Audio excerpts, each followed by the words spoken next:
যুদ্ধবিরতি কার্যকর থাকলেও লেবাননে থামছে না ইসরায়েলি বাহিনীর হামলা। স্থানীয় সময় শুক্রবার দক্ষিণ লেবাননে ইসরায়েলি বিমান হামলায় বেশ কয়েকজন হতাহত হয়েছেন। হামলার আগে শহরের বাসিন্দাদের এলাকা ছাড়ার নির্দেশ দেয় ইসরায়েলি বাহিনী।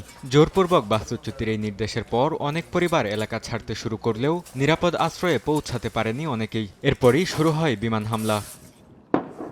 দক্ষিণ লেবাননের বিভিন্ন পাহাড়ি এলাকায় বড় ধোঁয়ার কুণ্ডলী উঠতে দেখা যায়। একই সঙ্গে একাধিক বিস্ফোরণের শব্দ শোনা যায়। ইসরায়েল জানায় দক্ষিণ লেবাননে অন্তত ১০ কিলোমিটার গভীর পর্যন্ত তাদের নিয়ন্ত্রণে রয়েছে। তাদের দাবি বেসামরিক এলাকার ভেতরে অবস্থান নেয়া হিজবুল্লাহ যোদ্ধাদের ঠেকাতেই এই অভিযান চালানো হচ্ছে। উত্তর ইসরায়েলকে নিরাপদ রাখাই তাদের মূল লক্ষ্য বলেও উল্লেখ করেছে তেল আবিব। অন্যদিকে দক্ষিণ লেবাননে ইসরায়েলি বাহিনীর উপর ক্ষেপণাস্ত্র হামলার দাবি করেছে হিজবুল্লাহ।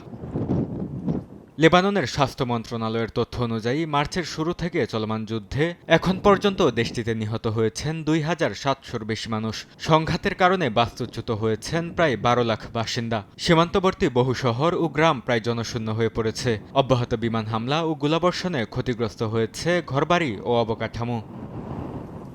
বরকতুল্লাহ, সময় সংবাদ।